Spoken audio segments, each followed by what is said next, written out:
পশ্চিমবঙ্গের হুগলি জেলায় একটি পূর্ণ তীর্থস্থান হলো তারকেশ্বর। কথিত আছে এইখানে বাবা তারকনাথকে নিয়ে প্রতিষ্ঠা করা হয়নি।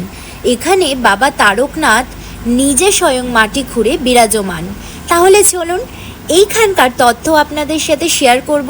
আপনারা কিভাবে আসবেন, এইখানে পুজো দেওয়ার নিয়ম কি, তাছাড়া মন্দিরের নতুন সময়সূচি সব কিছু ডিটেলস আপনাদের সাথে শেয়ার করব। চলুন। আজকে কিন্তু আমরা যেতে চলেছি তারকেশ্বর। তো তারকেশ্বরের সমস্ত ফুল ডিটেলস কিন্তু তোমাদের সাথে শেয়ার করব, তো ভিডিওটা পুরোটা। তারকেশ্বর যাওয়ার জন্য যারা ট্রেনে আসবে তারা কিন্তু হাওড়া স্টেশন থেকে তারকেশ্বর লোকাল বা আরামবাগ লোকাল কিংবা গোঘাট লোকাল পেয়ে যাবে।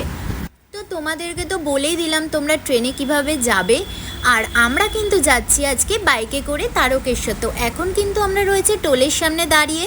তো চলো যাওয়া যাক এখন তারকেশ্বরের দিকে। এখন কিন্তু আমরা রয়েছি এক্সপ্রেসওয়ের দিকে। আর যারা মনে করছো হাওড়া থেকে ডাইরেক্ট ট্রেন ধরে তারকেশ্বর যাবে, তোমাদেরকে তো বললাম কোন কোন ট্রেন যায়।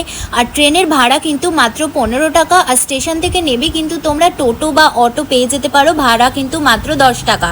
বা হেঁটেও যেতে পারো, কেন হেঁটেও কিন্তু মন্দির কিন্তু বেশি আহামরি দূরে নয়। তো চলো ওখানে গিয়ে তোমাদেরকে সমস্ত ডিটেলস শেয়ার করছি। কিন্তু এক্সপ্রেসওয়ে থেকে বাদিকে টার্ন নিলাম, কারণ ডান দিকে কিন্তু কলকাতা দিল্লি হাইওয়ে পড়ছে, তাই আমরা বাদিকে টার্ন নিয়ে কিন্তু আমরা আমাদের গন্তব্যের দিকে এগিয়ে চললাম। কিন্তু ঘড়ির কাঁটায় বাজে 11:30। তো দেখি কতক্ষণে আমরা তারকেশ্বর পৌঁছাই। সত্যি বলতে অনেক দিন থেকে কিন্তু মন চাইছিল যে বাবার কাছে যাই, বাবার কাছে গিয়ে পুজো দিই।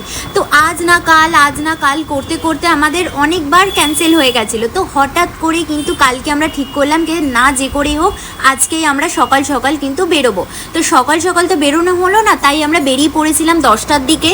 তো 10টার দিকে ঘর থেকে রওনা দিয়ে দিয়েছিলাম। তো সত্যি বলতে বাবা যখন টেনেছে তখন তো যেতেই হবে। তো বাবার টানেই কিন্তু আজকে চলে যাচ্ছি আমরা আমাদের গন্তব্য মানে তারকেশ্বর মন্দিরে বাবার পুজো দিতে। তো অলমোস্ট কিন্তু আমরা পৌঁছে এসেছি তারকেশ্বরের দিকে। তো আসতে না আসতেই কিন্তু আমরা দেখছি চারিদিকে ছোট বোন, দাদারা, বোনরা সবাই কিন্তু পায়ে হেঁটে হেঁটে মন্দিরের উদ্দেশ্যে যাচ্ছে। তো আমি তোমাদের কাছে একটাই রিকোয়েস্ট করব, গাড়িটা খুব সাবধানে চালিও। আর যদি রাস্তা জ্যাম থাকে তোমরা তাদেরকে একটু আগে যেতে সাহায্য করো, কারণ তোমরা তো বাইকে করে যাবে, তোমরা আগে পৌঁছে যাবে, কিন্তু ওরা তো পায়ে হেঁটে অনেকটা দূর যাবে, তাই না?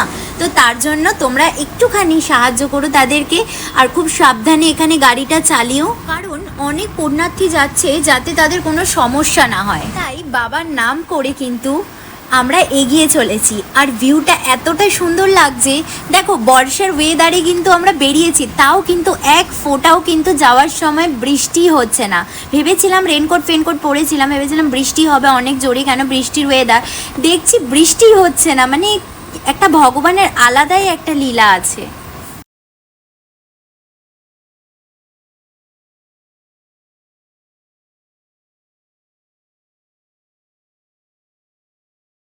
তো সামনেই দেখতে পাচ্ছি ওয়েলকাম টু তারকেশ্বর লেখা আছে, তার মানে আমরা তারকেশ্বরে কিন্তু ঢুকে গেছি। এখান থেকে কিন্তু মন্দির আর বেশি দূর নয়।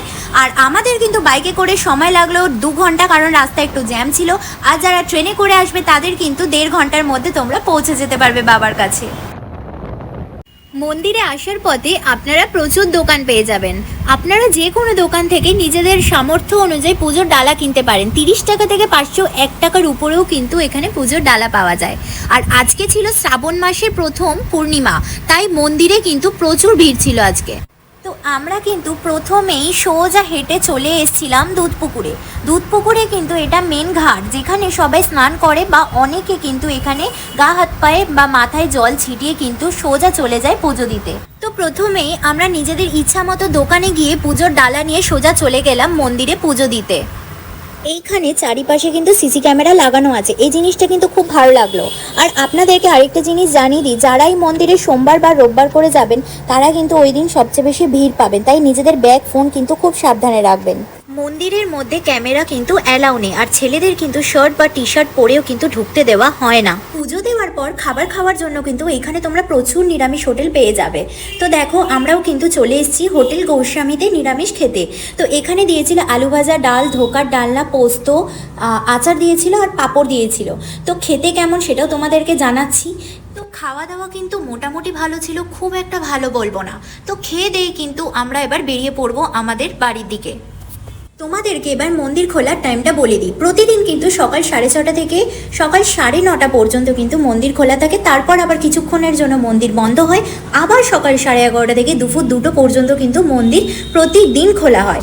এই সময়টাতে কিন্তু আপনারা বাবার মাথায় জল ঢালতে পারবেন, আর যদি সন্ধেবেলায় আসেন তাহলে শুধুমাত্র দর্শন করতে পারবেন। সেটা সন্ধ্যা 7টা থেকে 8টা পর্যন্ত কিংবা সন্ধ্যে 6টা থেকে রাত 8টা পর্যন্ত খোলা থাকে। সিজন অনুযায়ী কিন্তু একটু চেঞ্জ হয়, আর সন্ধ্যের সময় আসলে কিন্তু তোমরা খুব সুন্দরভাবে সন্ধ্যা আরতিও দেখতে পারবে। তো আজকের জন্য এইটুখানি, দেখা হবে আবার নেক্সট ব্লগে। সবাই কিন্তু খুব ভালো থাকো, সুস্থ থাকো, আর ভিডিওটা যদি ভালো লেগে থাকে তাহলে প্লিজ চ্যানেলটাকে সাবস্ক্রাইব করে দাও, লাইক করে দাও, কমেন্ট করে দাও, আর নিজের বন্ধুদের সাথে কিন্তু শেয়ার করতে ভুলো না। হর হর মহাদেব।